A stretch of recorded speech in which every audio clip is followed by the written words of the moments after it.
Ladies and gentlemen, welcome back to Somos Mas, the official podcast of Somos Mas NM, and your source for the latest news and notes on New Mexico United and the New Mexico Runners. My name, of course, is Seth Bidoff. Joining me this evening for the second show in a row, Jacob Terrell. Jacob, how are you? How is the family? How's everyone doing? Are you ready for Christmas as a parent? Are you ever ready for Christmas as a parent? No. We're about as ready as we're going to be. Kind of. I mean, we haven't wrapped any presents, so I guess not. But that's on the agenda for tomorrow. No, I'm good. Family's good. I took a small impromptu trip to Florida over the weekend, so that was cool. Oh, nice. Yeah, my cousin caught a shark back in August and had a replica made, and had to go pick it up. And they wasn't supposed to be ready till after Christmas. They said, "Oh, it's ready." And we need you to come get it like before Christmas. So me and him and another friend of ours made an impromptu road trip out there and spent 68 hours out of a 98-hour stretch on the road. So that was fun. But no, had a good time. Got back. Been at work the last couple days. And yeah, excited for what we have on the agenda tonight because out of nowhere, we got a couple little pieces of information. Yeah, it kind of popped up out of nowhere. Before we hop into all the news and stuff, I do want to wish on behalf of all of us to everyone out there listening or watching, Merry Christmas. Because we won't see you guys, won't talk to you guys, at least not here until after the new year. Jacob and Earl and myself will obviously, we're going to stay in touch throughout the holidays and things, but a very Merry Christmas to everyone and a Happy New Year. Chances are we won't be back until after the first of the year, but what a way to close out the year. So many things have dropped here. I almost want to say past 24 hours, but I mean, really it started on Friday. It started on Friday with, and this is quite possibly the biggest, one of the biggest news stories they hit in this offseason, and that's MLS on Friday announced that they wanted to pull their first teams out of the U.S. Open Cup. I'm so done with this shit. Isn't this awful? Like, this is such a power move by MLS, and you go into the weekend listening to this announcement, and when you look at the way that they said it, they wanted to use their MLS Next Pro clubs and put it as a developmental thing. And part of the problem that I have with this is that MLS said that it's because of schedule congestion. Now, those of us that follow MLS know that last year MLS announced the Leagues Cup with Liga MX. They also announced a stupid expanded playoff format where they play best of 3 series, which is absolutely stupid, if you ask me, especially in soccer. And they're going to come in here. They're going to cite schedule congestion for not wanting to use the first teams in the Open Cup, the biggest national tournament that we have in the sport of soccer. And the 2024 edition will be the 109th edition of the tournament. I think this all just goes and points to the fact that MLS just does not give 2 shits whatsoever about U.S. soccer and the growth of the sport here at home. I mean, when you heard this announcement, Jacob, I mean, what was the first thing that ran through your mind? And obviously the backlash came across social media. The pundits, this is probably the only time I've ever seen pundits and fans all 100% aligned with a thought process. Oh, hot take. I don't care. I just don't care. If they send the MLS, I mean, let's face it. In the first round that they enter in, maybe the first 2 rounds, it's a majority MLS Next team that we're playing anyways. Mm-hmm. And you usually don't see it until, I don't know, the semifinals. I mean, yeah, we played Minnesota in the quarterfinals, and they had not the A team, but that was pretty damn close to the A team. But pretty damn close to the A team. And so they really don't start taking it serious until they're right there anyways. So one, I don't understand why MLS is even throwing this bitch fit when that's the case anyways. And they don't. So part of the problem is because of the MLS roster rules. They have to roster, they can't roster all these next pro players. Right. And still be in compliance with all the MLS roster rules, although Open Cup has far fewer restrictions. Right. In terms of who can and can't play. But yeah, I mean, it really hamstring. So I do understand, MLS is somewhat restrained with the roster rules, but they can always loan players. I mean, we've seen the short-term loans, 90-day players. Yeah. I mean, we loaned Cody for the sake of an Open Cup, but it's just one of those things where I think this is a really, really bad move by MLS. And it's just another log on the fire of MLS doesn't fucking care about U.S. soccer.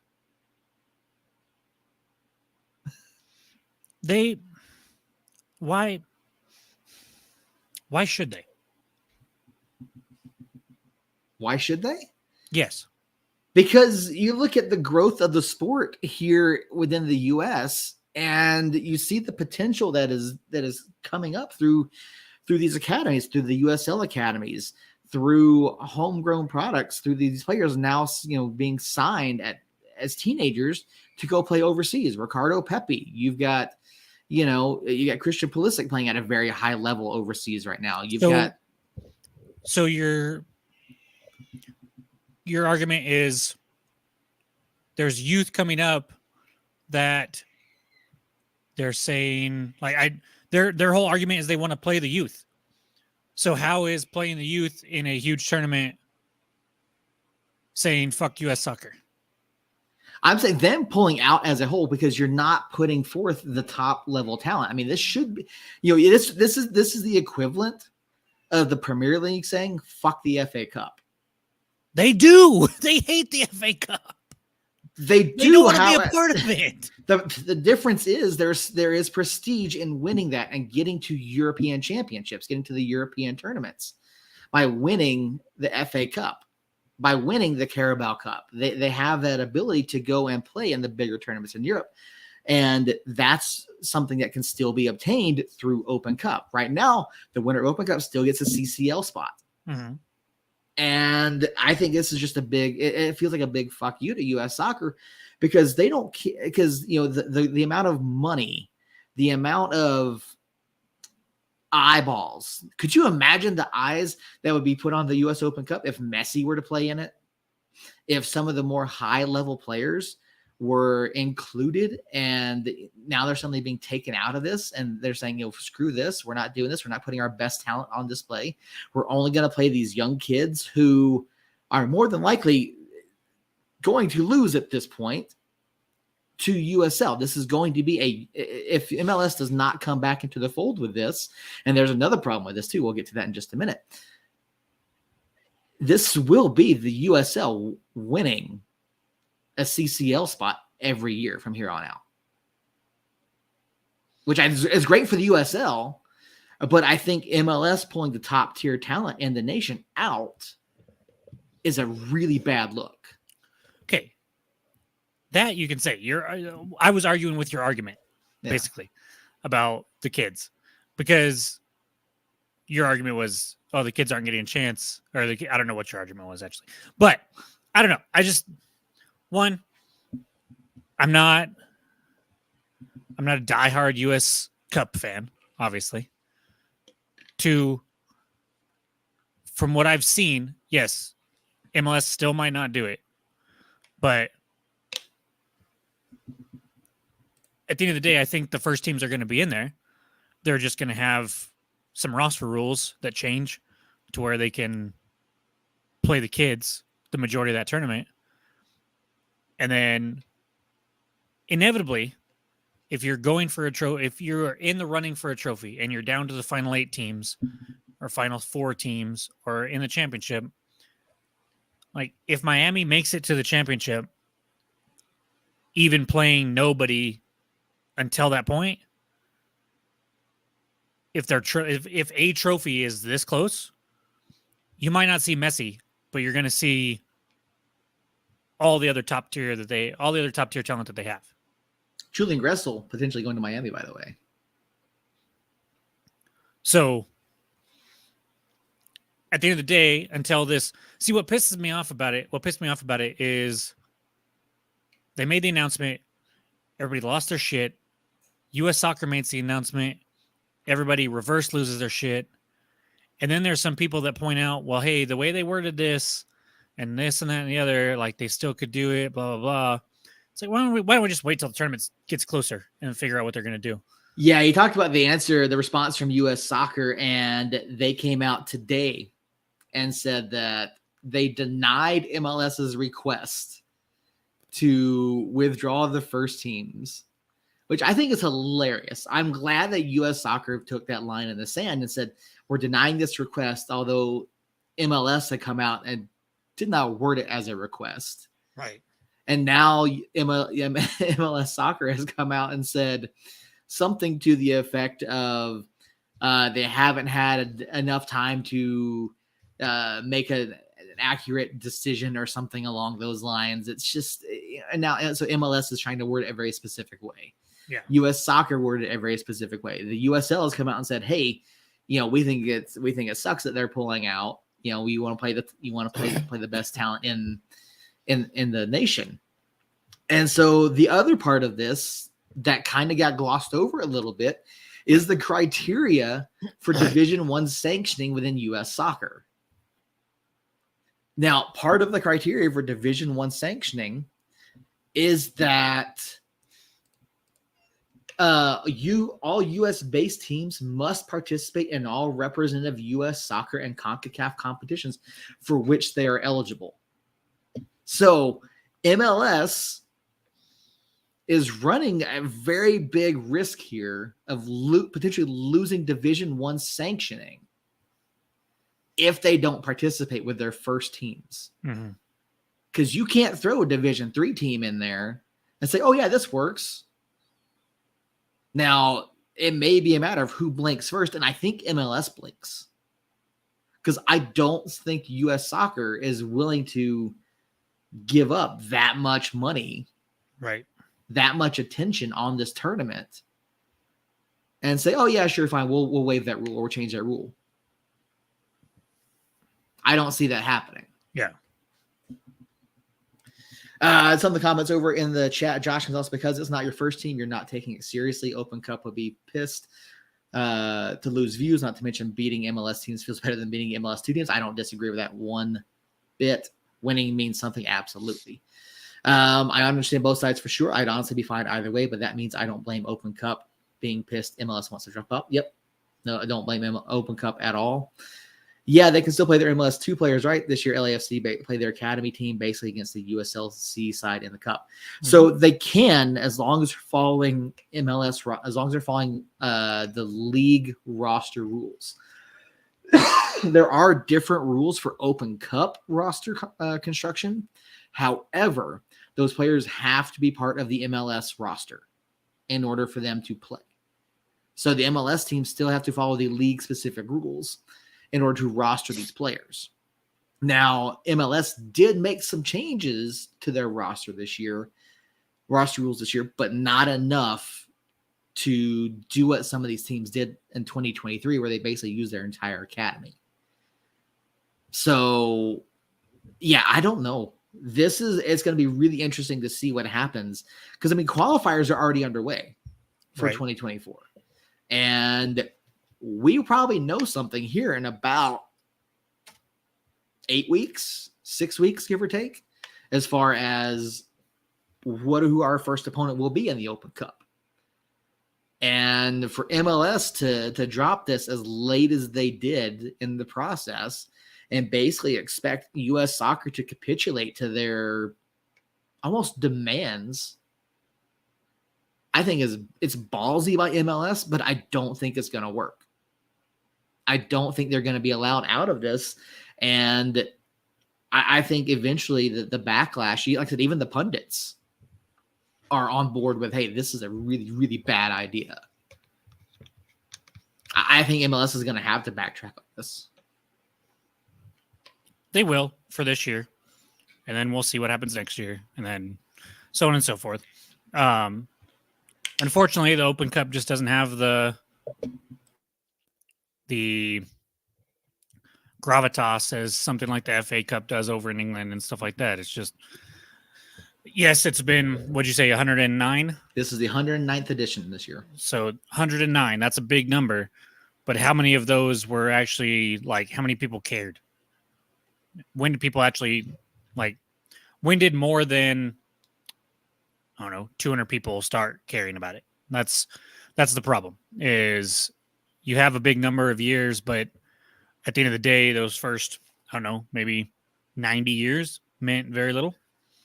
No, I don't disagree with you there. It certainly doesn't. It certainly doesn't have, as you said, the gravitas as the FA Cup or even the Carabao Cup. But this is the longest running national tournament that we have. Right. And it's been a very long time since a non-MLS team won it. You have to go back to, I think it was 2000. What was it? 1998. I want to say it's 1998. Rochester Rhinos. I think they so, won. Yeah. They won the cup. So it's been a very long time since someone other than MLS won this. But at the same time, like, it is growing in popularity, and this would be a hugely missed opportunity for U.S. soccer if they allow MLS to back out of this, because the numbers are there. The viewership is going up on this. You look at the numbers when they announced them after, at the end of the 2023 Open Cup. And the numbers were better despite the broadcasts being in some really shitty places to try to watch them, because Apple TV was not widely available for a lot of people. And when you look at that compared to the availability on ESPN Plus and YouTube and other locations, I mean, honestly, Bleacher Report, thankfully, Bleacher Report stepped in and broadcast some of the games. They picked up the rights to some of them. Right. But the growth is there compared to what the viewership was on ESPN. And the numbers have borne that out.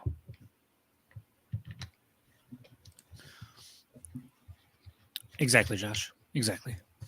Not quite. Yeah. So at the end of the day, we don't know shit still.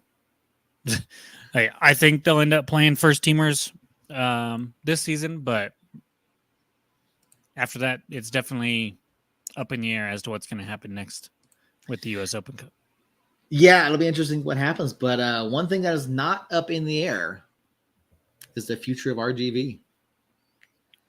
RGV Toros came out and announced, was it Monday? I want to say it was Monday. Sure. Yeah, because that was I think it was scheduled announce day. They came out and RGV Toros announced they were ceasing operations immediately.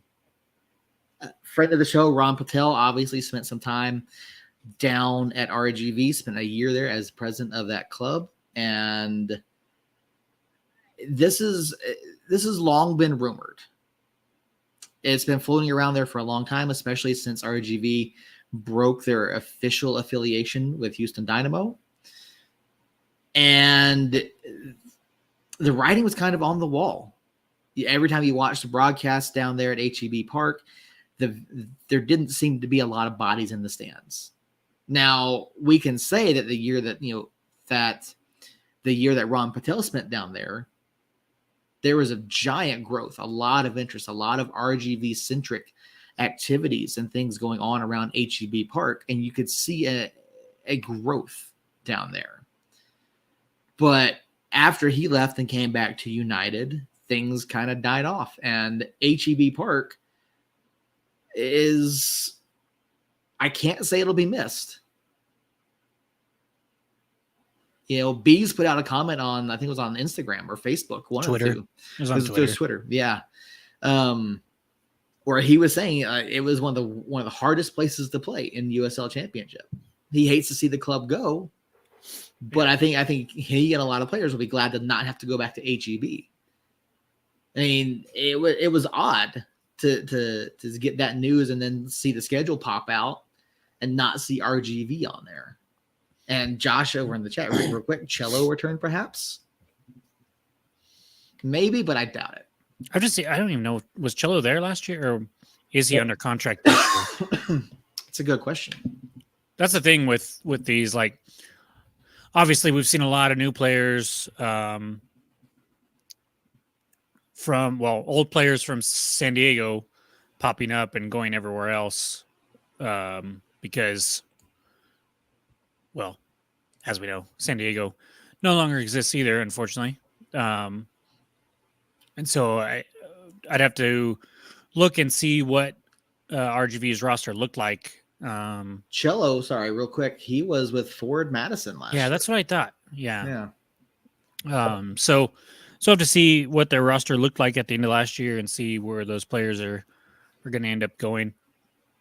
We haven't seen a whole lot of player movement, I feel like, especially with United. But throwing a whole team's worth of free agents this late in the game you could see some shakeup there for sure. And like you said, going all the way down to Edinburgh, Yeah. Edinburgh was not popular. We did not fare well down there whatsoever. So I'm not super sad to not have to go back, but also, like you said, it sucks when these clubs go under. I think we're getting to a point now where, like, yes, we lost 2 this year with San Diego and RGV over there. San Diego wasn't a club that was struggling. No, San Diego was a very good club, both on the pitch and I think business-wise they were doing fairly well. They got screwed over because the aforementioned MLS monster came and got their area there and put a team in San Diego instead. So that one we could chalk up to that unlucky. RGV, like you said, kind of could maybe sort of see it coming. There may be a couple other teams, Las Vegas, looking at you, that we wouldn't necessarily be surprised to see them cease operations. But I think at the end of the day, it's just going to make the league stronger. It's going to weed out some clubs that are having a hard time or struggling, that the other teams are going to kind of have to keep going. We get 2 new clubs, one old new club to replace San Diego, and one brand new club to replace RGV, or however you want to look at that. And so I'm excited about those. They are both going to be in the East, but so we lose 2 West teams, gain 2 East teams. That part kind of sucks, especially for Memphis and Tulsa having to move over to the West, which we'll touch on more as when we get to the big news. In my opinion, the news that I think everybody's most excited for with the schedule release. And so I think as we see these turnovers and some of these clubs that are questionable go out, and you get something like North Carolina FC, who's been around for quite a while and has proven that they can be in USL Championship and succeed there. And then you give a chance to Rhode Island, who I'm really excited about what they're doing over there already, and hopefully they can build something there. That's probably an area that is going to be a little bit easier. It's not going to be as hard for other teams to travel to. I think there's probably a little bit of a hole there for soccer fans in Rhode Island if they. Rhode Island's pretty small, but I think it's a good move putting a team there, and I'm excited for what they're doing. So just give these new areas a chance and figure out what teams are going to settle in and what teams are going to fall out. And then you can start talking pro rel, and you can start doing this and start doing that. And I think it'll just make the USL as a whole better in the long run. Unfortunately, RGV has to be sacrificed, but at the end of the day, it is what it is. I think a lot of the issues with RGV came down to management. And obviously, Wilmer Cabrera did the best he could with the talent he had there. And RGV, as we all know, was always a tough out. They always seemed to play really hard, especially at HEB. They always seemed to find a way to put themselves in that playoff conversation, no matter how poorly they were early in the season, especially over these past couple years. So it is a real shame to see another club fold, but it speaks to the nature a little bit of U.S. soccer, where if you don't have those strong affiliations, where if you don't have management that seems to really have a knack for what they're doing, you're going to continue to run into issues. And again, RGV had been rumored for a couple of years to be ceasing operations at some point. And there was a lot of talk. And I know USLPA was not happy at all with the late decision that was made by RGV to cease operations this year. So there very well could be a lot of roster movement, a lot of guys going a lot of different places. Maybe it changes some plans for United and some other clubs. But, of the two clubs that folded after 2023, San Diego and RGV, like you mentioned, I think San Diego is the one that's going to miss more, because that was such a tremendous market there. It really was. And they put such a good product out on the pitch. And the success that they had in just a few years that they were around, it really makes you wonder, okay, what could have happened had they been able to stick around? Yeah, I mean, for sure, that's a tougher one. RGV is, I mean, we all knew who RGV was. They always fought for a champion or a playoff spot, and we talked about how hard it was to go down there. They were always an interesting team to watch, especially playing if you watched them at home with that big ass field and the heat and humidity down there. It was interesting. But at the end of the day, San Diego was one of the up and coming clubs in the league. And they had a great rivalry going with Phoenix already. I loved watching those matches. They disappointed in the playoffs, I think, pretty much every year. But they hosted playoff games, I think, multiple years in a row. Had a ton of talent. Seemed to have a good pipeline from overseas to get good talent in from overseas.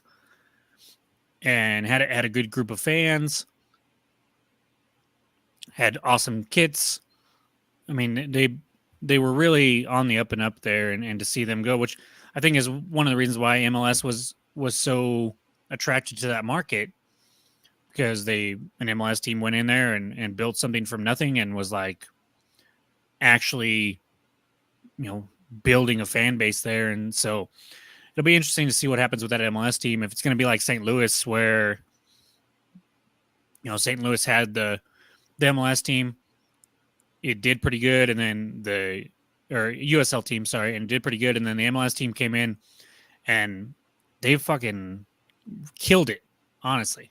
The marketing has been great. They've gotten plenty of fans. They won the West. They made the playoffs. Got past. No, they didn't get past. They got knocked out in the first round in that best of three, like you were talking about earlier. But still, they're doing really good. So will be interesting to see if San Diego can kind of follow that path of taking what USL had done and blowing it up, because they have the money and financials to do that. So yeah, it sucks, but like I said, I'm excited for this Rhode Island team. I'm glad North Carolina is getting a chance to come back, and it's bringing two new faces to the West that we'll be able to play a couple home and home matches with. Yeah, FC Tulsa coming back. Obviously, they've been in the West before. Memphis being added, and all of that came out. And honestly, I saw a tweet today from Pete. Maybe go, holy shit. We are 10 weeks away from the beginning. 10 weeks. Like, that's crazy to think about at this point. Mm-hmm.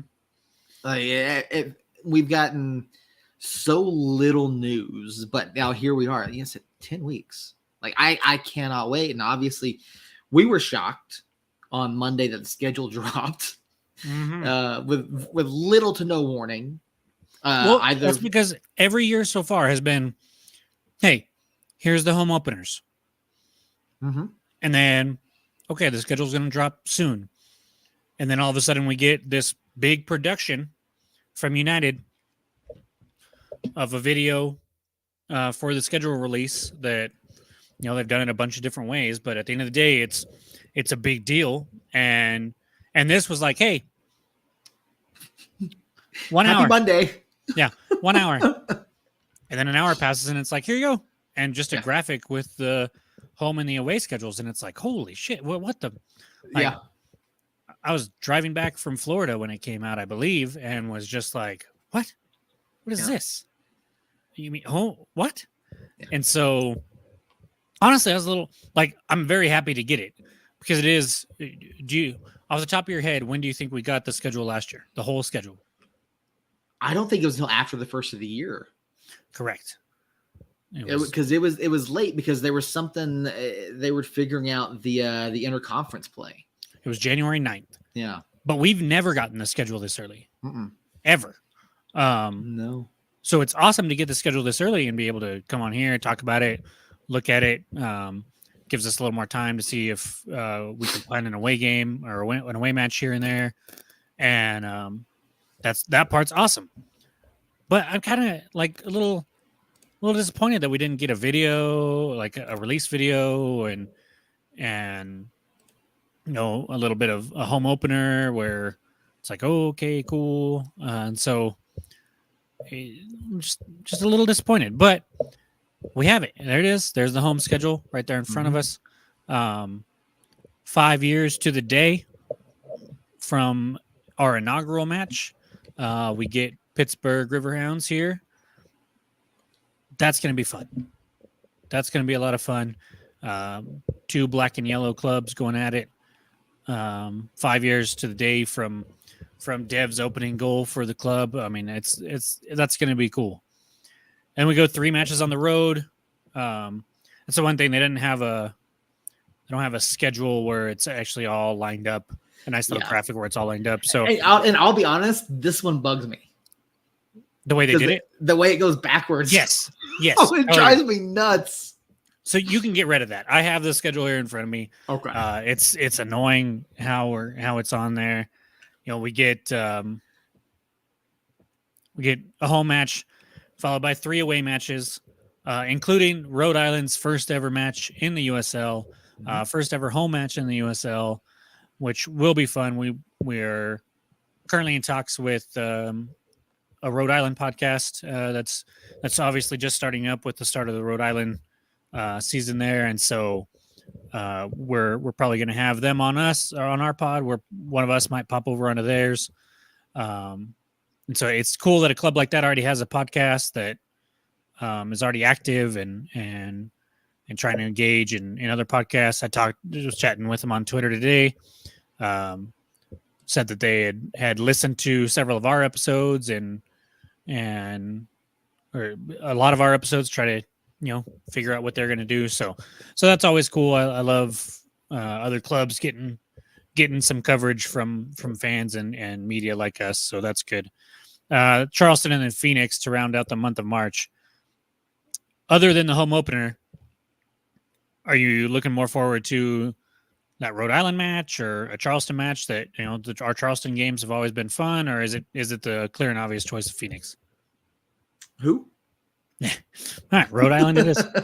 No, I really am excited for Rhode Island and North Carolina. Those are 2 that popped out for me initially. North Carolina FC coming back to USL Championship after self-relegating down to League One. To see them come back, I think that's going to be a lot of fun. They have a great atmosphere out there.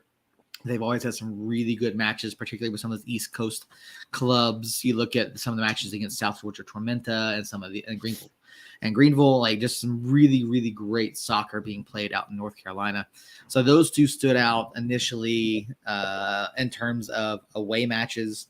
I also looked at the fact that we have 2 Saturday matches against San Antonio finally. Wow. Yeah, no midweek San Antonio match. Both of those are on Saturdays, which I think is really great. Finally, the month of July is going to be interesting. You look at 1 away match for the entire month of July against El Paso. But you look at some of those other away matches. Detroit City is going to be a lot of fun. We play at Indy 11 this year, but I'm so excited for this season. I look at these matches, and there's a lot. There's not really any like extended road trips other than that first week, that first month of the season. So we have home, road, home, road, home,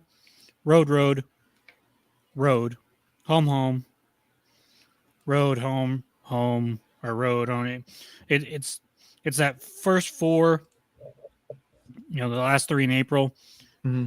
and then first three, sorry, 3 in April, and then 3 in April/May on the road, and then after that, it's kind of back and forth, like you said. Mm-hmm. We do finish the month of the season in October with 2 home and 2 away. Those will be good. The great thing about that is we start and finish the season at home. We do, which is new. Yeah, we end the season against Memphis again, which we ended it against them last year too. Mm-hmm. We did. And the season ends later this year too, October 26th, a later end date for the USL season. So that's going to be interesting. Obviously, there are breaks built in there for Open Cup and for international play. Not so much the international play, but you do have those breaks in there. And the season is a bit longer, which I think is great. I think it's going to be a really fun season. I mean, you look at July, you get 4 home July matches, which is going to be really, really hot. But I mean, yeah, you look at those. Orange County, Sacramento, Birmingham, and then Las Vegas. I think it's a great July lineup. It really is. Yeah, I really have no issues with the schedule whatsoever. I mean, it's a pretty balanced schedule. There's not a whole lot of crazy travel built in, even with playing the East Coast teams. Mm-hmm. Most of our East Coast games are kind of sort of spread out. We do have, we kind of have Rhode Island and Charleston a week apart here, there in March. Then we've got North Carolina and Tampa Bay a week apart in April. And then after that, I wouldn't be surprised if we just stayed on the East Coast for those. I could see it going either way. I think it would be smarter to just keep the guys out there for the week. That way, you're not dealing with the travel and the jet lag and dealing with all of that going back and forth throughout the week. So it wouldn't surprise me if the club stayed out there those 2 weeks. But if I'm a player, I want to come home. Yeah, I want those 5 nights in my own bed, eating my own food. But we talked to some players last year about, or maybe it was the year before, about the extended road trips for preseason that they would do and how they really kind of gelled during those times. So, so I could definitely see, especially if, we're struggling or something like that, or not quite where the Quill wants the team to be, then we can stay out there, kind of grow as a team on the road and do it that way too. So who knows? One thing to note too about this, because I just realized that there are no midweek away matches. All of our midweeks are at home. That is interesting. Mm-hmm.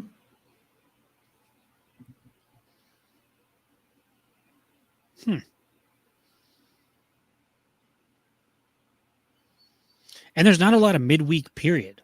We just have the 4. And then obviously, Open Cup is going to pop up as midweeks as well. But yeah, you've got the 4, but none of them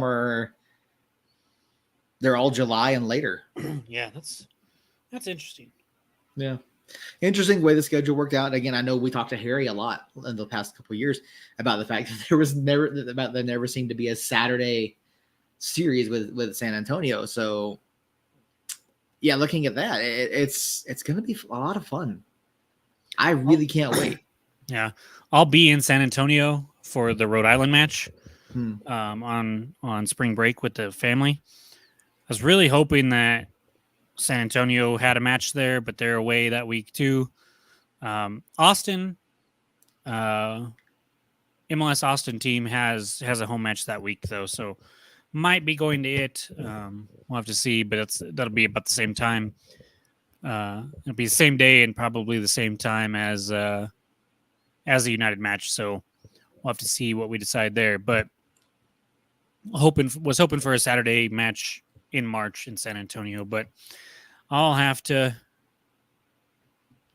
maybe just make another trip out to San Antonio. There you go.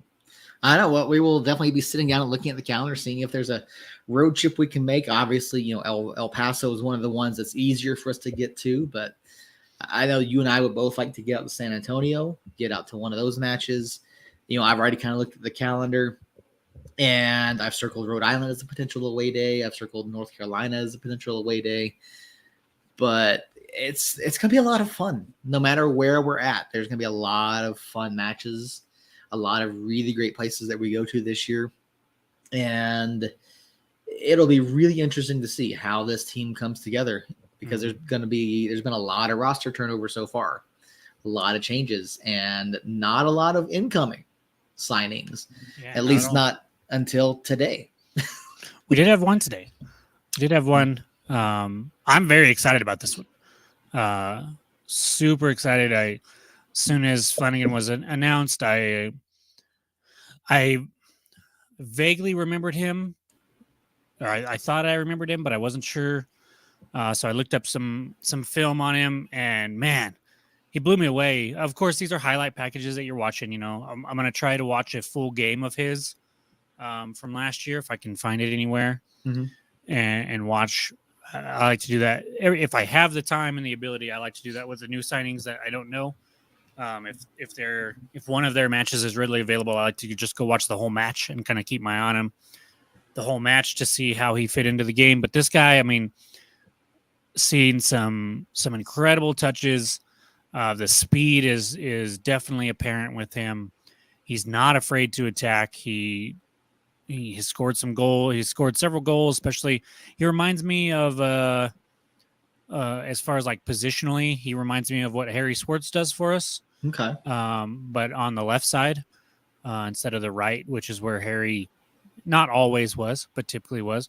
You know, he's a, and even Zico Bailey, another very similar guy where he's lifted as a left back, but he can move up, play the left wing. Isn't afraid to get into the opponent's box. Isn't afraid to shoot the ball. Had some goals from outside the box. Had some really nice drives to the touchline and cut back passes for some assists, or should have been assists. But at the same time, defensively, he seems to get stuck in real well, win the ball back. And what I really liked was he could get stuck in, he could win the ball back, and then he wouldn't like dilly-dally around. He would just go and wasn't afraid to dribble at the opponent and try to create something that way. And so one of his goals that I watched from last year was basically an end-to-end goal where the team has possession in the back, they're kind of just passing it around, and then he gets it and has a little bit of space, and instead of just passing it back and forth, trying to break down the defensive shape of the other team, he just attacks them, which sometimes leaves you vulnerable. But if you're able to keep hold of the ball and get into some dangerous spots, you can do some stuff with it. And so I'm really excited for what he's going to bring. I think he's going to fit Quill's system perfectly, obviously, with him being one of the signings that Quill himself is bringing in. I think it's a good thing. I do kind of look at it as possibly the end of an Austin Yearwood type stint here, which is sad. But Austin can also play center back, especially in like a back three. So I don't think the door is completely closed on Austin, but this is a spot that one of the spots that Austin typically takes up, and this guy I think has the ability to come in and start right away for us. if he can perform up to what I think he can. Austin is one of those guys that we thought might have been gone after 2022, big with how he played and how well he had done, and the fact that he came back for another year was really interesting. So if this is a potential signal that we're moving on from Austin, this is not a bad way to go. Right. Ton of talent. This is a guy that I think can make an immediate impact. You've seen how he plays. You've seen the experience. He's got over 5,000 minutes already at a professional level, and he's only 24. Only 24. So that's, I really like that he's coming in. He's got that experience, but he also can grow. Like, you could see him come in and then all of a sudden take off and go from a solid to high end League One player to a potential breakout player in USL Championship, and I like that. I really do. I think he has that kind of potential to do that, especially at such a young age, like you were saying. Yep. Another great, what appears to be a great signing for New Mexico United. Obviously, we're going to have to wait and see what happens here with the preseason, with the season, see how he fits in, see how he gels, see exactly how he works on that back line for Coach Quill. But, again, it's still early. Even though we have 10 weeks to go, it is still very, very early. There's still going to be a lot more signings to come, a lot more information to come out from the club as the roster continues to get set. Did you get an invite to the presser today? No, I didn't either. I haven't gotten anything. Probably need to shoot David an email or a text saying, "Hey, I think we got kicked off the email list," because I did not get any kind of email. Usually, like when they announce the schedule, we'll get a media email for that. When they announce a new player, we'll get a media one for that. So have not gotten those. Well, did you notice there wasn't a media vote for the team awards this year? I didn't. I was still in the academy and everything like that, so I wasn't paying too much attention to that. Yeah, there was not a media vote there. I did get the fan vote one, but there wasn't a media vote one. So, but yeah, no, I was tempted to reach out to David about that, but I had some meetings at work today that I just could not step out of. But would have been interesting to talk to him on day one. Obviously, we're gonna have a lot more opportunities to do so going forward. Hopefully, but. So we have 14 rostered right now. 13, I think, actually. 1, 2, 3, 4, 5, 6, 7, 8, 9, 10, 11, 12, 13. Yeah, 13 rostered right now after we let go of Santi and have brought in 2 new players. So definitely nowhere near where the final schedule or final roster will be. We don't have a goalkeeper on the roster yet. We only have, really, we've got Hurst as a forward, and that's about it. So I wouldn't be surprised if we bring in 2 or so forwards.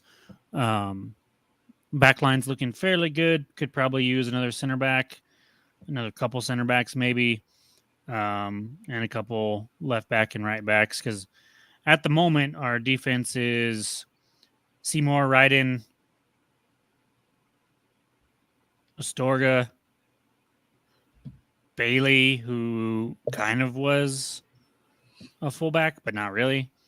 And then Flanagan here. So not a whole lot of depth back there, but like I said, like typically we have 20, 21, 22 people on the roster to at least start the season. So we're probably looking at another 7 or 8 players at the very least that'll be coming in still. We are behind as far as what we normally have at this year, I think.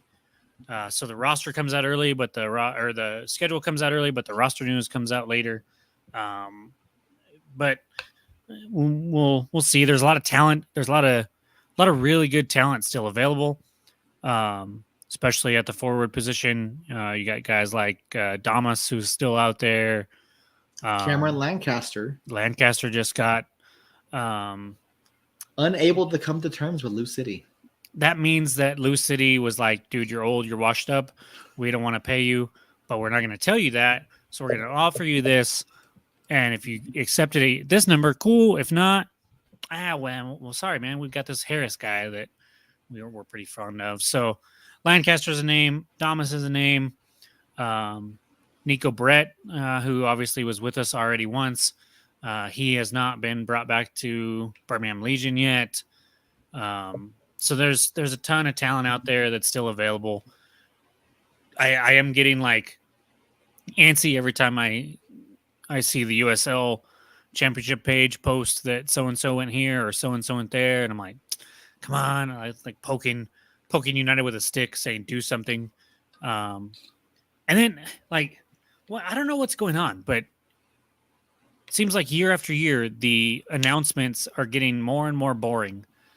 Like, remember that 2 years ago when we had the sound bites and I could actually do some like detective work? We guessed too many of them. I guess because then they stopped doing it because of us. and then another thing is like, even though they don't do that, it's just like, hey, new signing at 10, and usually they post that at like 9. So it's like, oh shit, an hour, okay, which is nice, not having to wait, all day to get to 10 o'clock. But at the same time, it's like, man, that was kind of fun being like, oh, there's a new signing tomorrow. I got something to look forward to. And not dropping it an hour before. And then, honestly, had you not texted us, I probably would have missed it. So yeah, I got a heads up this morning. So, I did get a heads up, so I knew the signing was coming. I knew, which was good. So, but yeah, it's been very, like you said, it's been different. And I don't think there's a lack of excitement from people. I think it's like you said, they've changed the way that they're doing it. But it's and what I have noticed too is it's pretty much every club that are following the same, like, hey, we're going to tell you we're going to sign somebody new an hour before we do it. And used to be like, hey, tomorrow 10 o'clock, or a video or a sound bite or a silhouette or something. Now they kind of did that with I'm drawing a blank. Give me a minute. Marco, yeah. They kind of did that with Marco with the Pokemon thing. But I think even that was like, hey, we're doing this in an hour. But at least they had like some weird gimmick thing with the Pokemon stuff. But I don't know. It's interesting that they've changed it up. At the end of the day, I don't really care. I just wanted to see the new players and learn about them and go from there. So if they can keep them coming, I doubt we see another one before Christmas, but I wouldn't mind. Maybe a Suggs or something like that in there. But I don't know. I think we get one more before Christmas. Think so? I think we have one more. I hope so. There's not a lot of days before Christmas, though. No. And so cutting it close, especially after only having 2 so far.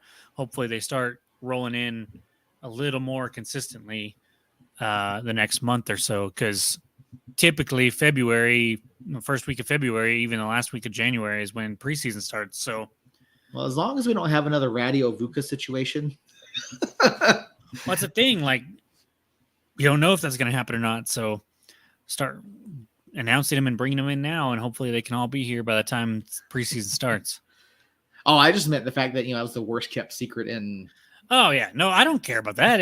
Worst kept secrets are our favor, our friend, man. I mean, to be fair, I just didn't like that he didn't get here until way after that. Yeah, that was was the visa stuff. Yeah, that was an issue.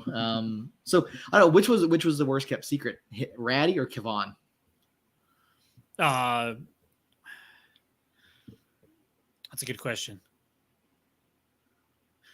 Probably Kevon. I mean, he was at the match. Like he was at the stadium like 3 matches before we announced him, and so. Yeah. But no, I don't know. Yeah, probably Kevon. Yeah. Quick question for you: did you pay attention to the MLS Super Draft this weekend?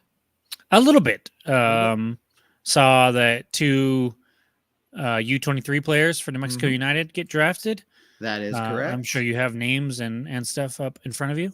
Turner Humphrey and Yutaro Tsukada, both from the New Mexico United U23 side, were taken in the MLS Super Draft.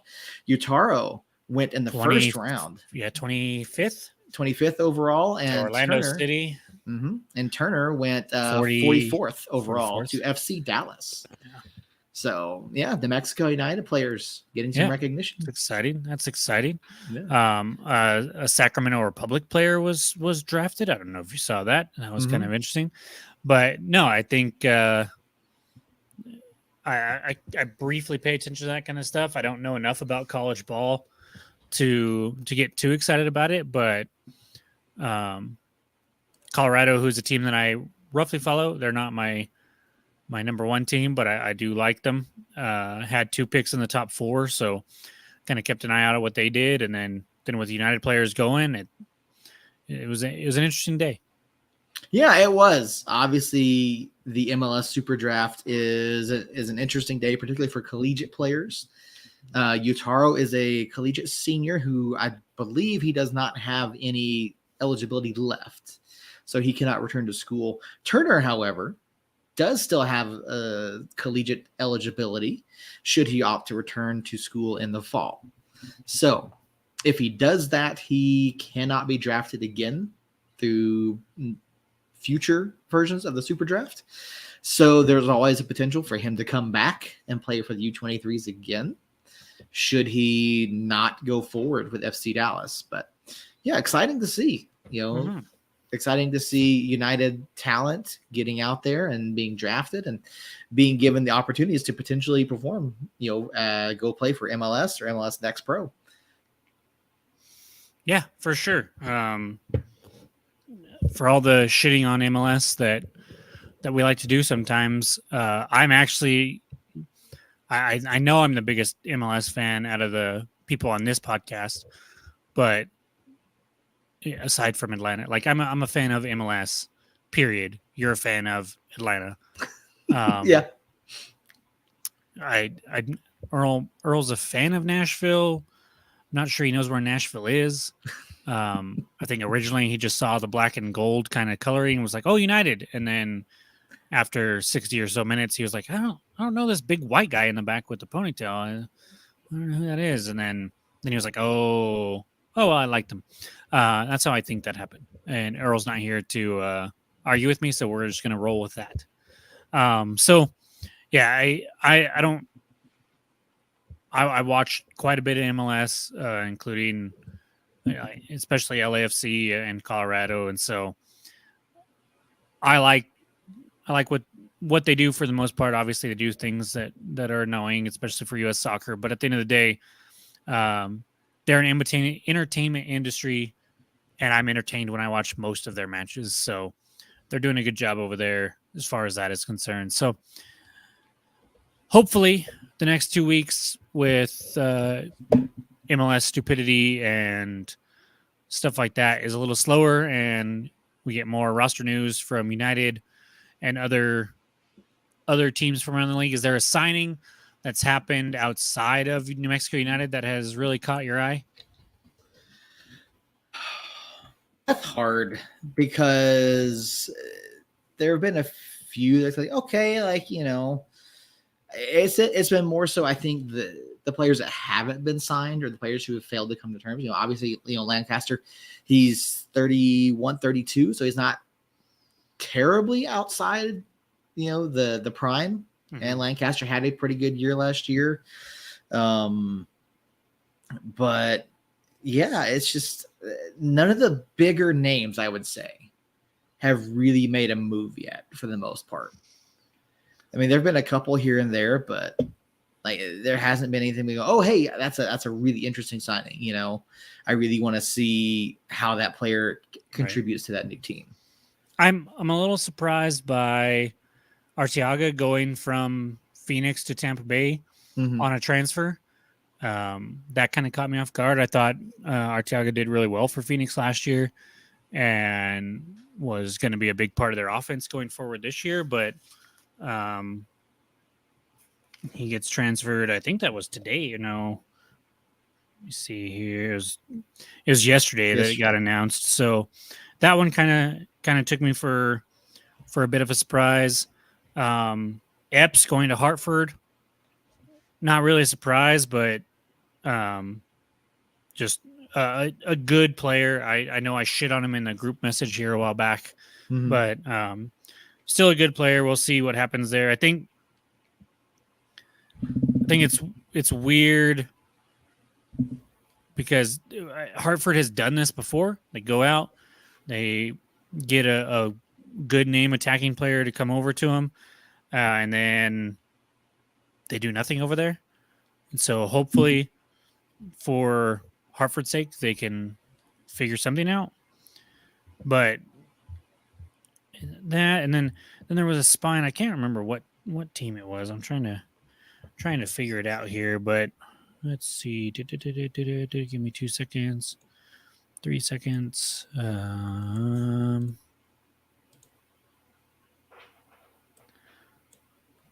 Here we go. So North Carolina. They brought in, they kept several players from their championship winning team last year. Mm-hmm. But then they bring in a ton of players that we have heard of. Rodrigo DaCosta, formerly of Tulsa, and then went to Memphis for the rest of the last season, coming in as a forward. Paco Craig, defender from Miami. Two former San Diego players in Evan Conway as a forward and Colin Martin as a center mid. And then Jake McGuire as a goalkeeper, all of which are probably starting caliber players on an average to above average USL championship club. And so North Carolina spending some money. Yeah, those moves mixed with, the good young core that they had already. Those are going to be, some good additions there. Rhode Island also, they're doing some interesting things over there. Coque Vegas coming from San Diego. They got JJ Williams in the fold. They got Prince Sadie in the fold. Grant Stoneman is another San Diego player that's moving. Mark Ibarra, who's a center mid from where did he play last year? Don't remember where he played last year. And then Connor McGlynn from Hartford last year. So they're doing some things there that might not jump off the page at you necessarily, but good solid core of players there to start building on. So be interesting to see what they do. What they do there. And then the only other one, Seleniak going back to San Antonio feels right. It's nice not having him in El Paso anymore because I couldn't stand him in El Paso. But now I'm just not going to stand him in San Antonio. So they basically traded forwards with El Paso, with Justin Dillon going from San Antonio to El Paso, and then Seleniak going from El Paso to San Antonio, even if it wasn't the actual move. That wasn't the move itself. At the end of the day, that's what ended up happening. So other than that, nothing super jumping off the page. I'll be interested to see what Rhode Island and North Carolina continue to do. And then obviously I keep my eye on Phoenix and those guys just to see kind of what's going on with people around us. Still not a whole lot of movement from from players of ours. Obviously we have Amando moving on, but I don't think we've had another player announce where they're going yet out of the ones that aren't coming back. We did get a few new people that aren't coming back, if I remember right. We knew about Moreno. We knew about Portillo. Zali, we kind of probably already knew. He wasn't with us most of last year. Borgelin, Kelowna, Garvanian, and Waiparlo. And then the only real surprise to me was Parker, backup goalkeeper last year. Came in and played admirably when Tambakis was hurt. He apparently has parted with the club and will not be back. So that one kind of sucks, but the rest of those, they all always kind of suck. I always like the guys in some form, but none of those really played a big part for us.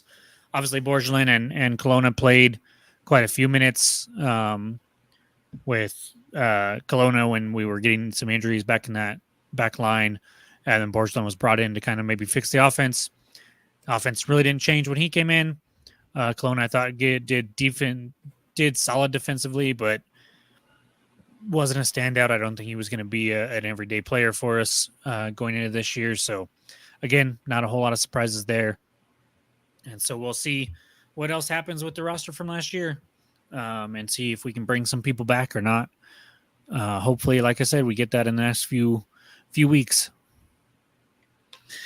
Yep, not a whole lot of time left. Like you said, hopefully we get some of those announcements prior to preseason, and then we'll have the opportunity to get out there and see them, see the guys in action, and get our first look at the 2024 New Mexico United. Jacob, before we get down here, any closing thoughts? No, I'm glad that we came back on. I know going to this every other week thing is, I'm not going to get my airtime as much as I would have had I been back a little earlier. But as always, it's glad to be back. I'm getting into the swing of things still, and just happy that we had Josh over there in the chat. We had a decent number of viewers. I wanted to go earlier, but Wednesdays just don't work earlier for me. So hopefully next week or in the next couple of weeks after the new year, we can get back to our Tuesdays at 8:00 and drive forward with that. Earl couldn't join us. We probably should have mentioned that at the beginning of the show. Earl couldn't join us because he opened some boxes and got tired. He's so old. So old. But nonetheless, it was nice just having me and you on, being able to talk about the things that have happened, and I'm excited for the Christmas and the New Year, and hope that you're ready for it, and everybody out there listening and watching is ready for it. And then after the holidays are over, it's basically preseason, so can't wait for that. Can't wait for the runners to start up soon, or did they start already? December 30th, their home December opener. 30th. Okay. So excited for that stuff. Hopefully I can make it to a couple of their matches this year, and we can talk about them when we come back after the new year, along with any news that we have for New Mexico United, and hopefully the roster news galore, maybe some preseason schedule coming out at some point in January, obviously. And honestly, and maybe some updates and news on the stadium would be nice as well. I think that's still pretty much a go. So that's good to hear. Now we can maybe get some designs in the works, and maybe we can start seeing some at least sketches of what it could look like or what it's going to look like. And man, I can't wait for that. A lot of good things happening. And I'm glad we're here and we're still being a part of it after, so this is the third off season that we've done it. Fourth. Well, because we didn't start podcasts until the beginning of the second season, or did we do off season after the first season? Oh no, you are right. So we did, yeah. So between 2 and 3, between 2, 3 3, and 4, and 4 and 5. And then we're starting the 5th season or the 6th. My days are, or my, I don't know what the hell is going on with my brain right now. But so yeah. This is season 6. Season 6. So yeah. So we've done 4 off seasons. This is the 4th off season that we've done podcast for, which is crazy to me. And just feel blessed to be able to keep doing it, and for you and Earl to keep going along beside me and dragging me this way or this far so far this season, and yeah, just luckier and luckier every day. No, you won't get any disagreement from me. Like it's been a trek. It really has. It's been a journey, from when we started this prior to season 2, and here we are now, getting ready for season 6. Yeah, I'm a little bummed. Like, did you see the Rhode Island podcast logo?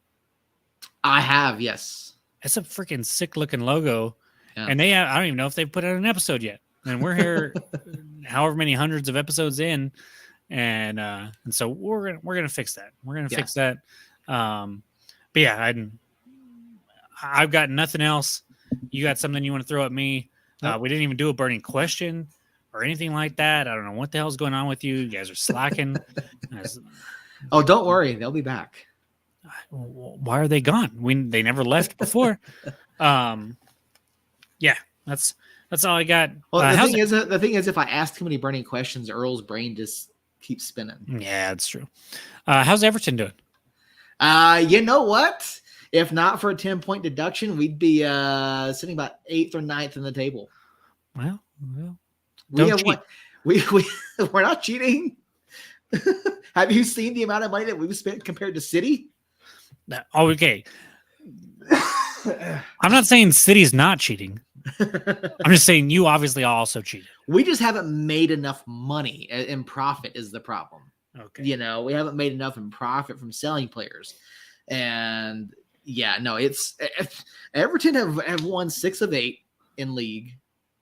And they've been, Premier League had to go back. They put out a tweet showing form over the last, 6, 7, 8 games, whatever it was. They left Everton off.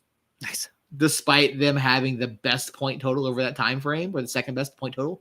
So Premier League had to go back and delete the tweet. But yeah, I mean, Everton's playing well. They're playing well. Sean Dyche has them playing. I'd have left it up there. And then when people pointed it out, I'd be like, well, technically, yes, they have won these matches, but they lost 10 points. So that's the thing. It was a form table. It wasn't, I know. It wasn't the light table. It was form table. But the minus 10 points is part of your form. No, it's not. It's not part of the form. And since the point deduction, we've won 4 of 5, 4 of 6. So we were still in the top half. You were showing the top 6 in that time frame since the points deduction. I don't care. You lost 10 points. I can't wait to see how many points City loses. City will never, ever win a title ever again because of it. No, they just won't win a title that season. Because they'll get 70 points deducted. They'll finish. It'd be funny if they got enough points deducted to be relegated. Yeah.